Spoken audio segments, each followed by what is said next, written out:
എല്ലാവർക്കും ഹെപ്റ്റ ബീറ്റ്സിൻ്റെ മറ്റൊരു എപ്പിസോഡിലേക്ക് സ്വാഗതം.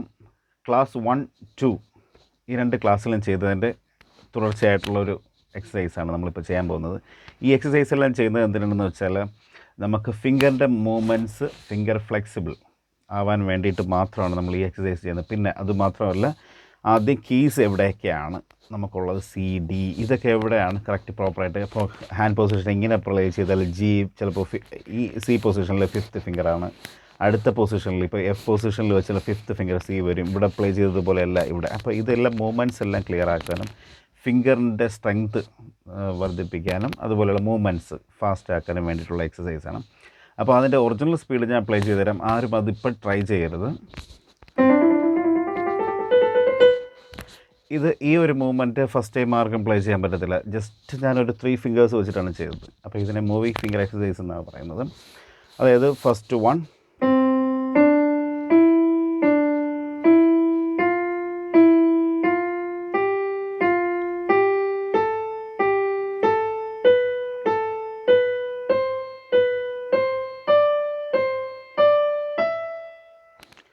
ഈ exercise first finger, second finger, third finger മാത്രം യൂസ് ചെയ്ത് ചെയ്യുക. അപ്പോൾ ഈ എക്സസൈസിൽ നമുക്ക് 1, 2, 3 ആ 3 ഫിംഗർ തേർഡ് ഫിംഗർ മൂവ് ചെയ്യുമ്പോഴത്തേക്കും നമ്മുടെ അടുത്ത ഫസ്റ്റ് 2 ഫിംഗേഴ്സ് ഇങ്ങോട്ട് മൂവ് ചെയ്ത് കഴിഞ്ഞാൽ സാധാരണ എല്ലാവരും ചെയ്യുന്നത് 1, 2, 3 1, 2, 3 ഇങ്ങനെ സസ്റ്റെയിൻ ചെയ്ത് പറയും. 3 കൗണ്ട് ചെയ്ത് കഴിഞ്ഞാൽ അത് പിന്നെ 3 എന്ന് കൗണ്ട് ചെയ്ത് പിന്നെ അടുത്ത ഒരു കൗണ്ട് ആഡായി 4 ആയി. അത് ഇപ്പോൾ 1, 2, 3 എന്ന് കൗണ്ട് ചെയ്യണം. 1, 2, 3 1, 2, 3 1, 2, 3 ഇതാണ് അതിൻ്റെ കൗണ്ടിങ്. താളം വരുന്നത് 3, 4, അതായത് 3 കൗണ്ട്സ് വെച്ചിട്ട് കൗണ്ട് ചെയ്യുക. അടുത്തത് നോട്ട്സ് എന്ന് പറയുന്നത് സി ഡി ഇ, അടുത്തത് D E F E F G F G A G A B A B C. അപ്പം ഇങ്ങനെ കണ്ടിന്യൂസ് ആയിട്ട് ലാസ്റ്റ് ഒക്ടേവ് വരെ ചെയ്യാൻ പറ്റും. പറയുന്നതിൻ്റെ കൂട്ടത്തിൽ തന്നെ നോട്ട്സും കൂടെ ലെറ്റേഴ്സ് പറഞ്ഞ് ചെയ്ത് കഴിഞ്ഞാൽ കുറച്ചുകൂടെ ഈസി ആയിരിക്കും. അപ്പോൾ നമ്മൾ 1, 2 ഫിംഗർ നമ്പേഴ്സ് 1, 2, 3 ദെൻ അപ്പോൾ തേർഡ് ഫിംഗർ ഇവിടെ ഹോൾഡ് ചെയ്യുമ്പോഴത്തേന് അടുത്ത മൂവ്മെൻറ്റ് ഇവിടെ ഓൾറെഡി വന്നിരിക്കണം. എന്നാലും അടുത്ത ടൈമിങ്ങിൽ ഇങ്ങനെ ചെയ്യാൻ പറ്റത്തുള്ളൂ. തേർഡ് നോട്ട് പ്ലേ ചെയ്യുമ്പോൾ തന്നെ ആ മൂവ്മെൻറ്റ് ക്ലിയർ ആക്കണം. അല്ലെങ്കിൽ ഇങ്ങനെ ആയിപ്പോവും. ഇങ്ങനെ ചാടി ഇങ്ങനെ ഫിംഗർ അവിടെ നിന്ന് ജമ്പ് ചെയ്ത് അടുത്ത നോട്ടിലും ഇങ്ങനെ ചെയ്യുന്നത് റോങ് ആണ്. അപ്പോൾ അത് ഒരു കണ്ടിന്യൂറ്റി കിട്ടാൻ വേണ്ടിയിട്ട് അതിൻ്റെ ഒറിജിനലിൽ ഫാസ്റ്റായിട്ട് അത് ഡേ ബൈ ഡേ ഗ്രാജ്വലി അതിനെ ഇൻക്രീസ് ചെയ്ത് ടെമ്പോ ഇൻക്രീസ് ചെയ്താണ് ഞാൻ ആദ്യം പ്ലേ ചെയ്ത സ്പീഡിൽ ഈ ഒരു സ്പീഡിൽ എത്തുന്നത് എങ്ങനെയാണ്.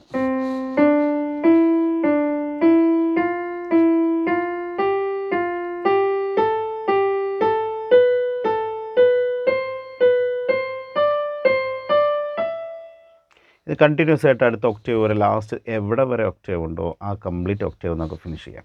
ഇനി അടുത്തത് ഇതുപോലെ തന്നെ 4 കൗണ്ട്സ് വെച്ചിട്ട് 1, 2, 3, 4 നമ്മൾ ഒരു നോട്ട് കൂടെ ആഡ് ചെയ്തു, എഫ് നോട്ട് 4th ഫിംഗറിൽ. അപ്പോൾ കൗണ്ട് ചെയ്യാൻ കുറച്ചുകൂടെ ഈസി ആയിരിക്കും. 4-4 ടൈമിങ് താളം 4-4 വെച്ചിട്ടായിരിക്കും നമുക്ക് കൗണ്ട് ചെയ്യേണ്ടത്. 1, 2, 3, 4 1, 2, 3, 4 1, 2, 3, 4 1, 2, 3, 4 1, 2, 3, 4 1, 2, 3, 4 3, 4 1, 2, 3, 4. ഞാൻ അടുത്ത ഒക്ടേവിൽ സി വരെ ഉള്ള എക്സസൈസാണ് ഞാൻ ചെയ്തിരിക്കുന്നത്. ഇനി ഇതിൻ്റെ കൗണ്ടിങ് അതുമാത്രമല്ല, നമ്മളിങ്ങനെ പ്ലേ ചെയ്യുമ്പോൾ അടുത്ത നോട്ട് അവിടെ ഹോൾഡ് ചെയ്യാതെ ഇത് എഫ് ഹോൾഡ് ചെയ്യുന്നതിന് മുന്നേ 2, 3, 4 അത് പ്ലേ ചെയ്യുമ്പോൾ തന്നെ അടുത്ത നോട്ട് വരണം. എന്നാലേ കറക്റ്റ് ടൈമിങ്ങിൽ നമുക്ക് ചെയ്യാൻ പറ്റത്തുള്ളൂ. അപ്പോൾ ഇതിലെ വൈറ്റ് നോട്ട്സ് കഴിഞ്ഞ ക്ലാസ്സിൽ ഞാൻ എൻ്റെ ഡീറ്റെയിൽ ആയിട്ടൊന്നും പറഞ്ഞിട്ടില്ല.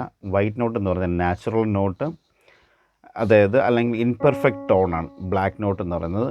വൈറ്റ് നോട്ട്സ് എന്ന് പറഞ്ഞാൽ പെർഫെക്റ്റ് ടോണാണ്. അത് കേൾക്കുമ്പോൾ മനസ്സിലാവും. ഓക്കെ, അതുപോലെ തന്നെ ഡി ഷാർപ്പ്, ഇക്ക് ഷാർപ്പ് നോട്ടില്ല. പക്ഷേ തിയററ്റിക്കലി പറയുമ്പോൾ പ്രാക്ടിക്കലി നമുക്ക് കീബോർഡിൽ നോക്കുമ്പോൾ ഇക്ക് ഷാർപ്പില്ല. എന്നാൽ ഹയർ ഗ്രേഡ് ഇല്ല, അല്ലെങ്കിൽ പിയാനോയുടെ ഹയർ ഗ്രേഡ് വെസ്റ്റേൺ മ്യൂസിക്കിൽ ചെയ്യുമ്പോൾ ഇക്ക് ഷാർപ്പുണ്ട്. 1 സ്റ്റെപ്പ് ഹാഫ് സ്റ്റെപ്പ് അപ്പ് എന്ന് പറയുന്നത് എഫ് ആയിരിക്കും. ഇയുടെ ഷാർപ്പ് എന്ന് പറഞ്ഞാൽ എഫ് ആണ്. അത് ആദ്യം പഠിക്കത്തില്ല. അത് പഠിച്ചാലും എല്ലാവർക്കും മനസ്സിലാവണമെന്നില്ല.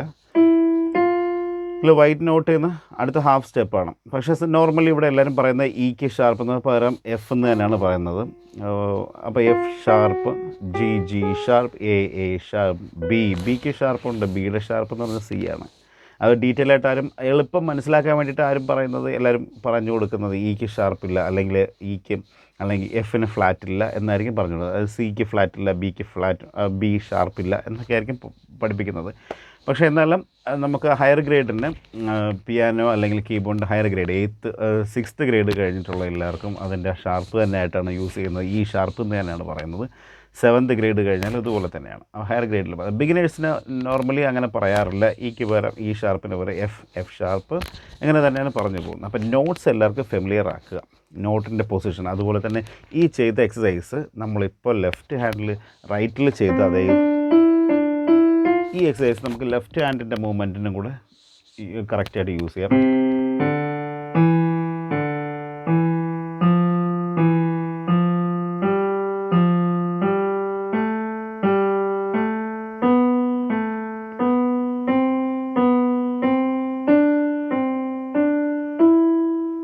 ഞാൻ ഇതിലും ഒരു ഒക്ടേവ് മാത്രമേ ചെയ്തിട്ടുള്ളൂ. അടുത്ത ഒക്ടേവ്സ് അല്ലെങ്കിൽ ഇവിടുന്ന് ലോവർ ഒക്ടേവ് നിന്ന് സ്റ്റാർട്ട് ചെയ്തിട്ട് ഫസ്റ്റ് ഒക്ടേവ് നിന്ന് സ്റ്റാർട്ട് ചെയ്ത് നമുക്ക് 3rd ഒക്ടേവ് അല്ലെങ്കിൽ 4th ഒക്ടേവ് വരെ ലെഫ്റ്റ് ഹാൻഡ് പ്ലേ ചെയ്യുക. അപ്പോഴത്തേക്കും നമ്മുടെ റൈറ്റ് ഹാൻഡ് കുറച്ച് അടുത്ത ഒക്ടേവിലായിട്ട് വരുന്ന രീതിയിൽ, അല്ലെങ്കിൽ ഇങ്ങനെ പ്ലേ ചെയ്ത് കഴിഞ്ഞാൽ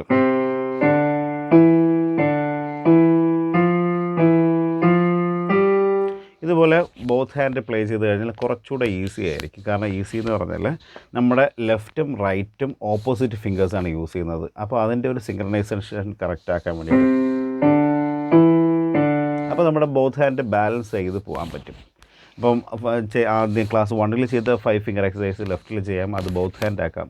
2nd ക്ലാസ്സിൽ ചെയ്തിട്ടുള്ളതുപോലെ, ക്ലാസ് 2 പറഞ്ഞിട്ടുള്ളതുപോലെ തന്നെ നമുക്ക് അതിനെ ബോത്ത് ഹാൻഡ് പ്രാക്ടീസ് ചെയ്യാം. എല്ലാ എക്സസൈസും ബോത്ത് ഹാൻഡ് വളരെ സ്ലോയിൽ ചെയ്യുക. നോട്ട്സ് മനസ്സിലായതിന് ശേഷം മാത്രമേ നമ്മളിനി അടുത്ത ലെവലിലോട്ട് പോകത്തുള്ളൂ. അപ്പോൾ അടുത്ത ലെവലിൽ എന്ന് പറഞ്ഞാൽ കുറച്ച് ഫിംഗർ മൂവ്മെൻറ്റ്സ് അല്ലെങ്കിൽ ഫിംഗർ എക്സസൈസ് വേറെ ആയിരിക്കും. അപ്പോൾ അത് കഴിഞ്ഞിട്ട് ഞാൻ വെസ്റ്റേൺ മ്യൂസിക്കിലോട്ട്, വെസ്റ്റേൺ നൊട്ടേഷനിലോട്ട് പോകും. കീബോർഡിൻ്റെ നൊട്ടേഷൻ ആയിരിക്കും ഞാൻ പഠിപ്പിക്കുന്നത്. കീബോർഡും പിയാനോ നൊട്ടേഷനും വേറെയാണ്. അതിൻ്റെ ഡിഫറൻസ് എന്തൊക്കെയാണെന്ന് അടുത്ത എപ്പിസോഡിൽ പറയുന്നതായിരിക്കും. അപ്പോൾ എല്ലാവർക്കും വീഡിയോ ഇഷ്ടമായെങ്കിൽ ലൈക്ക് ചെയ്യുക. വളരെ ഈസി ആയിട്ട് ഏത് പ്രായക്കാർക്കും പഠിക്കാൻ പറ്റുന്നതാണ് കീബോർഡ്. അതിന് നൊട്ടേഷൻ ഇല്ലാതെ പഠിക്കുന്നവർക്ക് വേണ്ടിയിട്ടാണ് ഈ എക്സസൈസ് എല്ലാം ചെയ്യുന്നത്. നോർമലി ഞാൻ ഓഫ്ലൈനിൽ പഠിപ്പിച്ചാൽ ആദ്യം കുട്ടികളെ കൊണ്ട് ഞാൻ സ്റ്റുഡൻസിന് ആദ്യം പറഞ്ഞ finger movements, finger exercise, notes, letters വെച്ചിട്ട് CDEFG എന്ന് എഴുതി പഠിപ്പിച്ചതിന് ശേഷം, അല്ലെങ്കിൽ ആ നോട്ട്സ് കീബോർഡിൽ ലെറ്റേഴ്സ് വായിപ്പിച്ച് കീബോർഡിലെ കീസ് ഓക്കെ ആയതിനു ശേഷം മാത്രമേ അവർക്ക് നൊട്ടേഷൻ സ്റ്റാർട്ട് ചെയ്തുള്ളൂ. അതിൽ ഓഫ്ലൈനിൽ പഠിപ്പിക്കുന്ന ഒരു കുട്ടിയെ എങ്ങനെയാണോ പഠിപ്പിക്കുന്നത് അതുപോലെ തന്നെയാണ് ഞാനിപ്പോൾ ഈ വീഡിയോയിലും പഠിപ്പിക്കുന്നത്. അപ്പോൾ അതുകൊണ്ട് കറക്റ്റായിട്ട് 1 2 3 ഇങ്ങനെ കറക്റ്റ് ഓർഡറിൽ കൊടുത്തിരിക്കുന്ന നോട്ട്സ് എല്ലാവർക്കും ഫോളോ ചെയ്ത് കഴിഞ്ഞാൽ കറക്റ്റായിട്ട് ആ ഒരു ഓഫ്ലൈനിൽ പഠിക്കുന്നത് പോലെ തന്നെ ഒരു കുട്ടി പഠിക്കുന്നത് പോലെ തന്നെ നിങ്ങൾക്ക് പഠിക്കാൻ പറ്റും. അത് മാത്രമല്ല, എന്തെങ്കിലും ഡൗട്ട് ഉണ്ടെങ്കിൽ എൻ്റെ ഫോൺ നമ്പർ താഴെ കൊടുത്തിട്ടുണ്ടാവും. ആ ഫോൺ നമ്പറിൽ വാട്സപ്പ് ചെയ്ത് കഴിഞ്ഞാൽ നിങ്ങൾക്ക് ആവശ്യമുള്ള നോട്ട്സോ അല്ലെങ്കിൽ എന്തെങ്കിലും ഡൗട്ട്സ് ഉണ്ടോ ഞാൻ ക്ലിയർ ചെയ്ത് തരാം. അപ്പോൾ എല്ലാവർക്കും വീഡിയോ ഇഷ്ടമായെന്ന് വിചാരിക്കുന്നു. ഓക്കെ, അടുത്ത എപ്പിസോഡിൽ കാണുന്നതുവരെയും താങ്ക് യു സോ മച്ച്.